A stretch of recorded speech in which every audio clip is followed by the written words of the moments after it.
आज हमारे साथ मौजूद है एक ऐसी रेसलर जो सिर्फ मेडल जीतने के लिए नहीं बल्कि अपनी हिम्मत अपनी कंसिस्टेंसी के लिए पूरी दुनिया में पॉपुलर है। नाम है सारिका मलिक।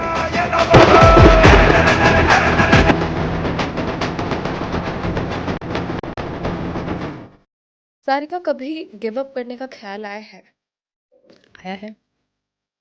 तो उस टाइम मैं इतनी हार्ट ब्रोकन हो गई थी कि आई वाज लाइक कि अब तो गेम छोड़ना है, मेरे बस का है ही नहीं। प्रो रेसलिंग लीग आपके लिए कितनी इम्पोर्टेंट है? और लीग मेरे लिए बहुत इम्पोर्टेंट है, ना सिर्फ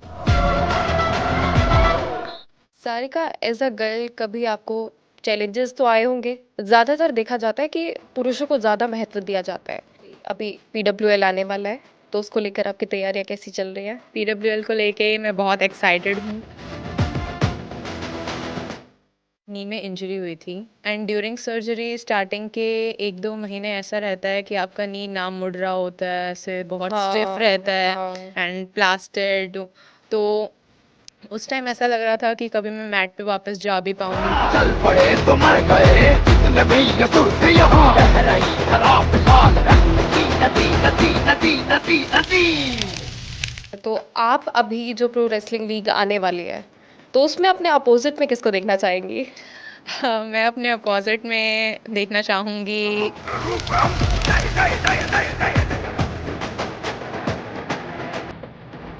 तो सारिका, गवर्नमेंट किस लेवल पर आपको हेल्प कर रही है?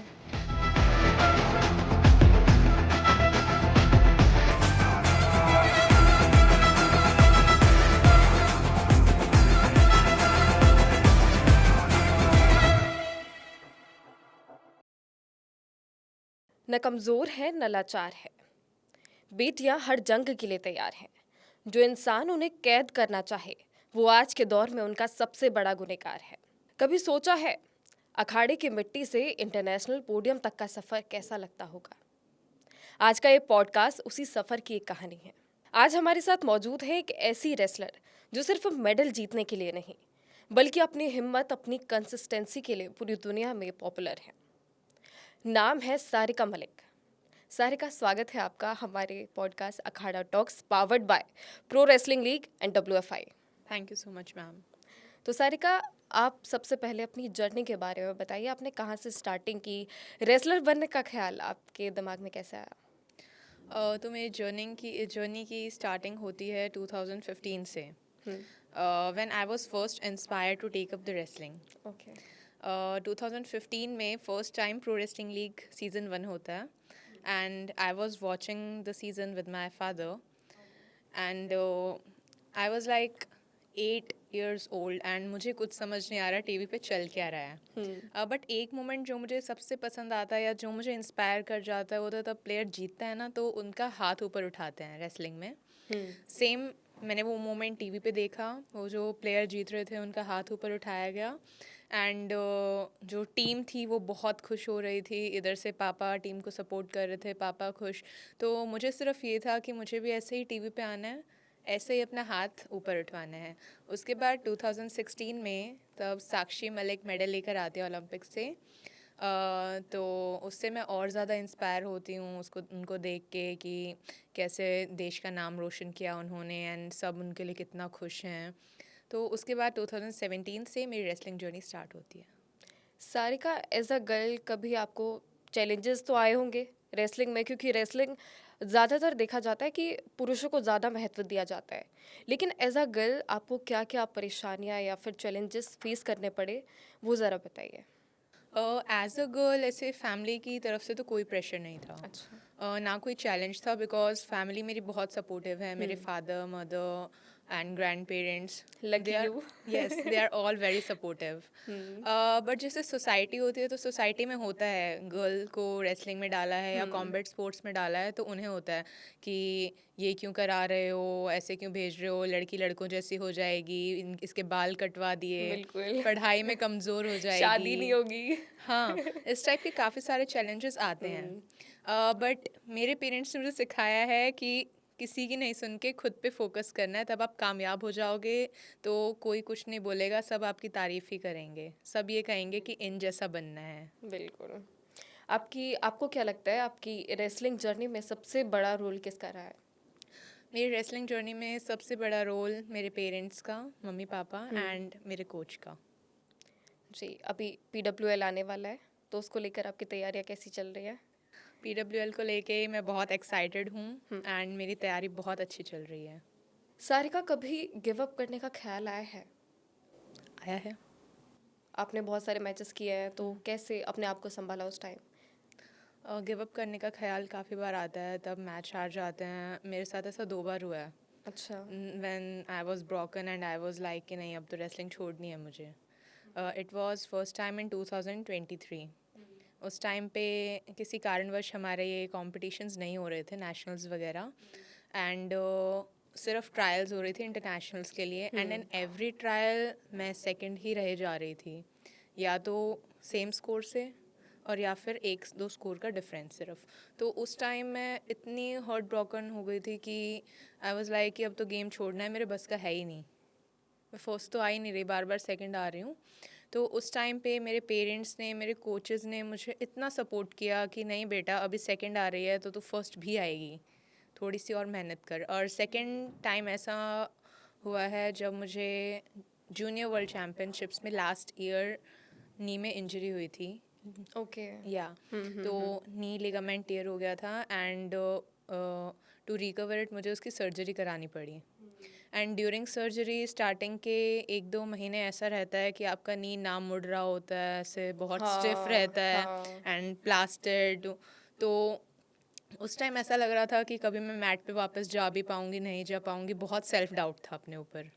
उस टाइम ऐसा था कि कभी कम बैक कर भी पाऊँगी क्या, कभी दोबारा मैट पे चढ़ भी पाऊँगी क्या। एंड एक क्वेश्चन जो मुझे हमेशा बहुत परेशान करता था, दुखी करता था, वो ये था कि अगर मैं मैट पे वापस भी आ गई, क्या मैं वापस उसी स्टेज पे खेल पाऊँगी?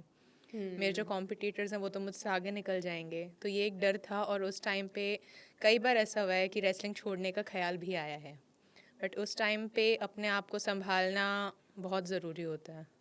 एज अ वुमेन, जब पीरियड चल रहे होते हैं तो मेरे को तो बहुत दर्द होता है, क्रैम्प्स बहुत ज़्यादा आते हैं, तो उस टाइम आप रेसलिंग के लिए कभी गई हैं? यस, बहुत बार होता है, मोस्टली कॉम्पिटिशन्स में होता है ऐसा। अच्छा। Yes. तो उस टाइम कैसे आप हैंडल करते हैं अपने आप को? See that's a situation in life, और वो हर लड़की के साथ आती है, बिल्कुल। चाहे वो स्पोर्ट्स में हो या ना हो, उनको वो चीज़ परेशान करती हैं। तो नॉट इन रेसलिंग, हर एक स्पोर्ट्स में होता है गर्ल्स को प्रॉब्लम, बट जो जैसे मैं स्पोर्ट्स पर्सन हूँ, मैं रेसलर हूँ, तो मैं उसको हैंडल करती हूँ अपने तरीके से। Like I train during periods, I don't take the rest. मतलब फर्स्ट डे रेस्ट हो गया, it's okay, but I train during the periods. So वो मुझे काफ़ी हेल्प करता है मैच के टाइम पे इस सिचुएशन को टैकल करने में। सेकेंडली होता है तब आप एक माइंड सेट लेके चलते हो कि नहीं, मुझे तो जीतना है, चाहे कुछ भी हो जाए, तो वो चीज़ आपको इतना बॉदर नहीं करती फिर। आपको क्या लगता है एक इंसान को सक्सेसफुल होने के लिए उसका माइंडसेट किस तरह का होना चाहिए? एक इंसान को सक्सेसफुल होने के लिए उनका माइंडसेट काफ़ी स्ट्रॉन्ग होना चाहिए। The person should have confidence in her self और हिमसेल्फ। बिल्कुल। या तो जो आपका दिमाग होता है ना, आपकी पूरी बॉडी उसी से वर्क करती है। सिग्नल्स बॉडी को आपका माइंड ही देता है। अगर आप माइंड से स्ट्रांग हो तो आपको कहीं पे ना तो पेन फील होगा, और ना ऐसा लगेगा कि मुझे कोई प्रॉब्लम है बॉडी में या कुछ भी। आपको कुछ फील नहीं होगा अगर आप माइंड से स्ट्रांग हो। तो अगर आपने एक बार माइंड में ठान ली कि मुझे ये करना है, तो होगा। Like manifestation, that's real. When I was injured, तो मैं सिर्फ ये सोचती थी कि मुझे कोई प्रॉब्लम नहीं है, मैं बिल्कुल ठीक हूँ। माइंड से मैंने कभी नहीं सोचा कि तुझे इंजरी है या तेरी सर्जरी हुई है, and that help me to come back even stronger. तो माइंड बहुत इम्पॉर्टेंट है एक, और एथलीट का माइंड स्ट्रॉन्ग होना चाहिए। बिल्कुल। आपने कई बार इंटरनेशनल स्टेज पर खेला है, तो आपको क्या लगा कि इंडिया के रेसलर और इंटरनेशनल रेसलर्स में क्या डिफरेंस है? इंडियन रेसलर्स में और इंटरनेशनल रेसलर्स में ज़्यादा डिफरेंस नहीं है in technique and power. I don't think so there is much difference, but जो डिफरेंस आता है वो आता है कॉन्फिडेंस लेवल, माइंड से प्रिपेयर होना, मेंटल प्रिपरेशन से। Because I have seen it sometimes in many international tournaments कि जो इंडियन प्लेयर्स हैं ना वो काफ़ी बार नर्वस हो जाते हैं कि हमारी तो ईरान के साथ बाउट है या जापान के साथ है और यूएसए के साथ है। वो उनको मेंटली प्रेशर मान के उनको इतना स्ट्रॉन्ग बना लेते हैं, अपने ऊपर इतना हावी बना लेते हैं कि वो उनसे लड़ नहीं पाते अपने फुल फॉर्म में, प्रॉपर फॉर्म नहीं दे पाते। वो जो उनकी बाउट होती है उसको नर्वसनेस में ख़राब कर लेते हैं। एंड यहीं पर डिफरेंस आता है। अगर इंडियन रेसलर्स भी मेंटली उतना ही स्ट्रॉन्ग होके लड़ें तो आई डोंट थिंक कि वो उनसे हारेंगे, they can easily defeat them. And league से हमें यही बेनिफिट मिल रहा है बिल्कुल। बिकॉज इंटरनेशनल प्लेयर्स आएंगे हमारे साथ कॉम्पीट करेंगे, हम उनको हराएंगे, उनके साथ बाउट करेंगे, तो that will make us mentally stronger कि हम इनको हरा सकते हैं। और ऐसा हुआ है, जो लास्ट लीग हुई है सीज़न 1 to 4 2015 to 19, उसमें इंटरनेशनल प्लेयर्स आए हैं और इंडियंस ने उनको हराया है। तो प्लेयर्स के साथ साथ कंट्री का भी काफ़ी ज़्यादा उनके ऊपर कॉन्फिडेंस बढ़ा है कि हाँ हमारे रेसलर्स कुछ कर सकते हैं, हमारे रेसलर्स इंटरनेशनल लेवल पर मेडल ला के दे सकते हैं। ठीक है, तो आप अभी जो प्रो रेसलिंग लीग आने वाली है तो उसमें अपने अपोजिट में किसको देखना चाहेंगी? मैं अपने अपोजिट में देखना चाहूँगी जापानीज़ रेसलर ननाको ओज़ाकी एंड हेलेन मिरोलिस। ठीक है। Yes. तो आपकी तैयारी कैसी चल रही है? मेरी तैयारी काफ़ी अच्छी चल रही है। I am working on my self. मेरी जो मिस्टेक्स हैं या जो मैं गलती करती हूँ अबाउट में, जो वीक पॉइंट्स हैं, मैं उनके ऊपर काम कर रही हूँ। एंड आई होप कि मैं काफ़ी अच्छा परफॉर्म कर पाऊँ बिकॉज़ ये प्लेटफॉर्म हमें काफ़ी कुछ सीखने को भी देगा। बिल्कुल।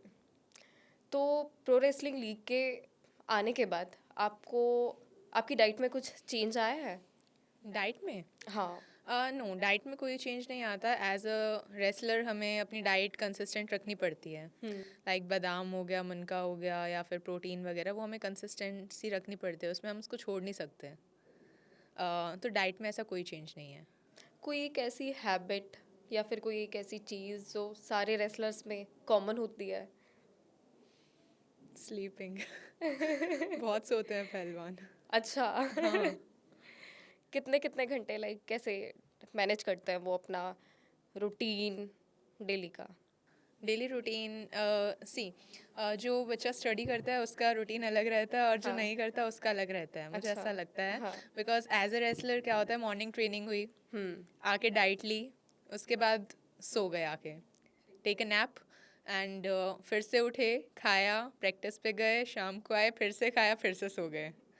एंड अगर आपको उसमें एक्टिविटीज़ ऐड करनी है तो वो फ्री टाइम में होता है, जो मॉर्निंग में सोने का टाइम होता है ना आपका, उसी टाइम के बीच में आप अपना टाइम टेबल सेट करके एक्टिविटीज़ ऐड कर सकते हो।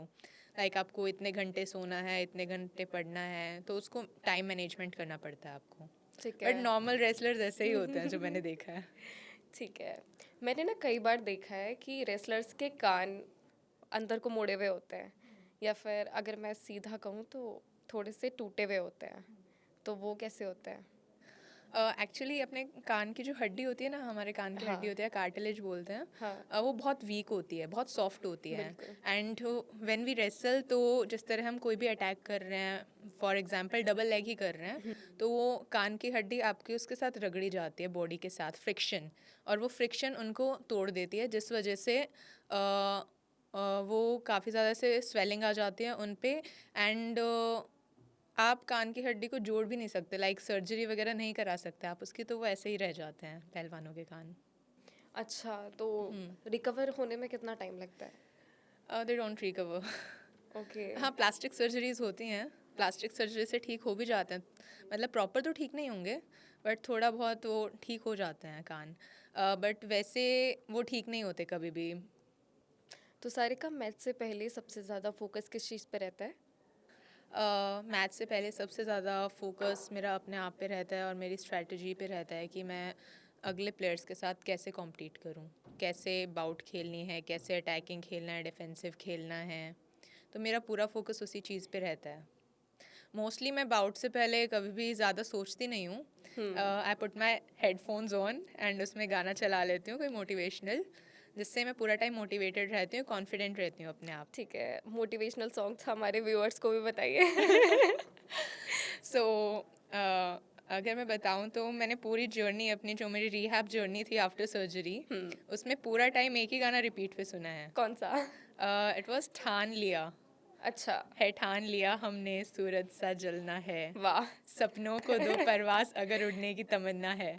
तो मैं वो सॉन्ग रिपीट पे सुनती रहती थी बिकॉज वो मुझे मोटिवेट करता था कि नहीं तुझे कम बैक करना है. और ऐसे ही सेम गेम के टाइम पे है, गेम के टाइम पे भी मैं इसी टाइप की मोटिवेशनल सॉन्ग सुनती रहती हूँ. अभी तक आपकी लाइफ में एक रहता है ना कि आइडल रहते हैं हमारे, तो आपकी लाइफ में कौन रहे हैं? मेरी लाइफ में आइडियल योगेश्वर दत्त जी रहे हैं. योगेश्वर दत्त जी। यस. वो थोड़ा बताएंगी कि क्यों और कैसे? यस. सबसे पहले तो योगेश्वर दत्त जी को देख के काफ़ी ज़्यादा मोटिवेशन मिलता है. वो 4 बार के ओलंपियन हैं एंड ओलंपिक मेडलिस्ट भी हैं. और जैसे आप उनकी जर्नी देखेंगे ना, तो उनकी जर्नी में उनको काफ़ी सारे सेटबैक्स फेस करने पड़े हैं. लाइक उनकी 8 सर्जरीज हुई हैं.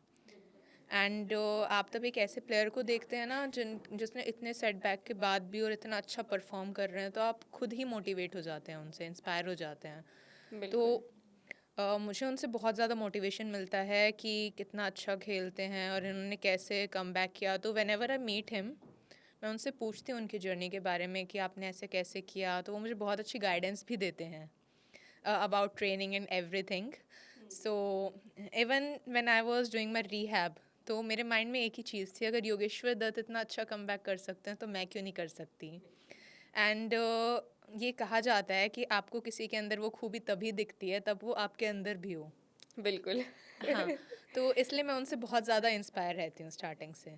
प्रो रेसलिंग लीग आपके लिए कितनी इम्पोर्टेंट है? लीग मेरे लिए बहुत इम्पॉर्टेंट है, ना सिर्फ मेरे लिए बट इंडिया के अभी जो राइजिंग प्लेयर्स हैं ना, राइजिंग बिल्कुल। रेसलर्स हैं, उनके लिए बहुत ज़रूरी है लीग. बिकॉज आपको साल में 4 से 5 इंटरनेशनल टूर्नामेंट्स ही मिलते हैं, ज़्यादा नहीं मिलते. उसमें भी आपको ट्रायल्स लेके जाना पड़ता है, तो हर एक बच्चा नहीं जा पाता, सिर्फ फर्स्ट जा पाता है. बट तब फॉरेन प्लेयर्स इंडिया में आएंगे और इंडियंस के साथ कॉम्पीट करेंगे, तो उसमें बहुत सारे बच्चों को मौका मिलेगा उनके साथ कॉम्पीट करने का, और ये उनका कॉन्फिडेंस लेवल भी बढ़ाएगा और उनको काफ़ी नॉलेज भी देगा कंपटीशन के लिए. एंड सेकेंडली लीग इसलिए भी इम्पॉर्टेंट है बिकॉज ये रेसलिंग को एक हाइप देगी. हमारी कंट्री में मोस्टली जिस तरह आप देखेंगे तो लोगों को सिर्फ क्रिकेट की ज़्यादा नॉलेज होगी बिकॉज उसको मीडिया में पब्लिश किया जाता है. हर जगह पे क्रिकेट क्रिकेट, सोशल मीडिया खोल के देख लो आप, या टीवी में देख लो, न्यूज़पेपर में. वो इसलिए है क्योंकि जिस तरह आईपीएल चला था, तो आईपीएल से बहुत ज़्यादा हाइप मिली, लोगों ने उसको देखा and they knew about cricket कि हाँ क्रिकेट होता है.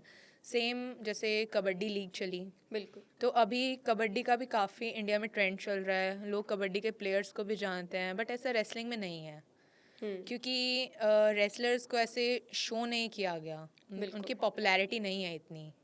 सो तब ये जिस तरह 2015 टू 19 लीग चली थी, उस टाइम पे रेसलर्स की पॉपुलैरिटी बहुत ज़्यादा बढ़ गई थी. बिल्कुल। या तो अभी जो दोबारा से लीग चलेंगी तो हमें पॉपुलैरिटी मिलेगी, हमारे स्पोर्ट्स को मिलेगी, एंड ये हमारे लिए बहुत बेनिफिट करेगा आगे. ठीक है। तो सारिका, गवर्नमेंट किस लेवल पर आपको हेल्प कर रही है?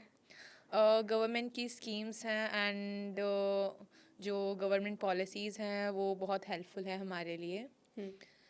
जैसे गवर्नमेंट की टॉप स्कीम है, खेलो इंडिया स्कीम है, तो वो काफ़ी ज़्यादा हेल्पफुल हैं. वो बच्चों को जिस तरह जो एमर्जिंग प्लेयर्स हैं या जो डेवलपिंग एथलीट्स हैं उनको पूरी तरह से सपोर्ट कर रही है. साथ में लाइक स्पोर्ट्स में ऐसा होता है कि कैश अवार्ड होते हैं हर मेडल के साथ, तो वो भी बच्चों का बहुत मनोबल बढ़ाते हैं कि हाँ बच्चों को कुछ मिल रहा है, तो वो खुश रहते हैं इस चीज़ में बिकॉज स्पोर्ट्स में आपको फाइनेंशियली स्ट्रॉन्ग होना बहुत ज़रूरी होता है. तो सारिका, आपका एक्सपीरियंस कैसा रहा है? अभी तक आपने रेसलिंग की है, कोई ऐसा मैच जो सबसे टफ रहा लेकिन मन में ये था कि जीतना ही है? अभी तक का मेरा एक्सपीरियंस काफ़ी अच्छा रहा है. लाइफ में, रेसलिंग लाइफ में काफ़ी सैड बैक्स भी आए हैं, कम बैक्स भी आए हैं, and overall happy moments, sad moments सारे आए हैं. तो journey was really great and it's going on right now. तो और ऐसा रेसलर जिसके साथ मेरा बहुत ज़्यादा टफ मैच चला हो तो I would say it was USA in under 23 world championships, because that was the match जो मुझे मेडल तक ले जा सकता है, एंड आई वाज लाइक कि नहीं, इसको तो हराना ही पड़ेगा. तो सारिका, आप लोग मैच के दौरान वेट कैसे मैनेज करते हैं? लाइक अगर थोड़ा सा ज़्यादा हो गया तो दूसरी कैटेगरी में चले जाते हैं, तो उस टाइम पे वो वेट कैसे मैनेज होता है? तो as wrestling is sports in which weight category matters, तो वेट या तो आपको कम करना पड़ेगा या आपको बढ़ाना पड़ेगा. बिल्कुल. सो मोस्टली क्या होता है, तब आप वेट कट करते हैं तो आपकी डाइट चेंज होती है. आप अपने कार्ब्स कम कर देते हैं एंड प्रोटीन इंटेक बढ़ा देते हैं. एंड इवन ऐसा होता है लास्ट 2-3 डेज में आप वाटर भी कट करते हैं अपनी बॉडी से, वाटर वेट कट करते हैं यूजिंग सोना सूट एंड FBT और समथिंग. तो उस टाइम पे आपकी डाइट भी चेंज है, आप वेट भी कट कर रहे हैं, तो जो रिकवरी होती है ना मैच वाले दिन, वो बहुत मैटर करती है आपकी बिल्कुल. When cutting weight. तो मैच वाले दिन जो होता है वो आप अपना स्टार्टिंग में जैसे इलेक्ट्रोलाइट्स, ताकि आपकी बॉडी में जो फ्लूइड लॉस हुआ है वो रिस्टोर हो जाए. And even you can't eat heavy on match days. अगर आप ज़्यादा हैवी खाएंगे तो आपकी परफॉर्मेंस को बहुत इफ़ेक्ट करेगा, वो decrease your performance and make you slower. तो आपको इस तरह की डाइट रखनी पड़ती है मैच वाले दिन, जैसे यू आर ईटिंग कार्ब्स जो आपको एनर्जी भी दें और आपको हैवी भी ना फील करें. जी, जो अभी व्यूअर्स देख रहे हैं ये पॉडकास्ट, उनके लिए आप मैसेज क्या देना चाहेंगे, वो ज़रा बताइए. टू ऑल, मैं तो यही मैसेज देना चाहूँगी कि whatever work you are doing, if you are a sports person और अ स्टूडेंट, तो सबसे ज़्यादा आप अपने आप पे कॉन्फिडेंस रखें. बिल्कुल. जितना आप अपने आप पे कॉन्फिडेंस रखेंगे आप उतना ही बेटर अपनी लाइफ में कर पाएंगे. दुनिया की मत सुनो. 100 लोग हैं, 100 तरह की बातें करेंगे. दे विल जज यू फॉर एवरीथिंग. लाइफ में 2 तरह के एक्सेप्ट्स होते हैं, पॉजिटिव एंड नेगेटिव. तो मोस्टली लोग आपको नेगेटिविटी ही दिखाएंगे आपके अंदर, की पॉजिटिविटी दिखाने वाले लोग बहुत कम होंगे. या तो आपके पेरेंट्स होंगे या आपके वेल विशर्स होंगे. तो just focus on yourself. Do whatever you want to do. जो आपको अच्छा लगता है वो करें. लाइफ में सक्सेसफुल होने का और कोई रास्ता नहीं है. Believe in your self, be consistent, and determination also works.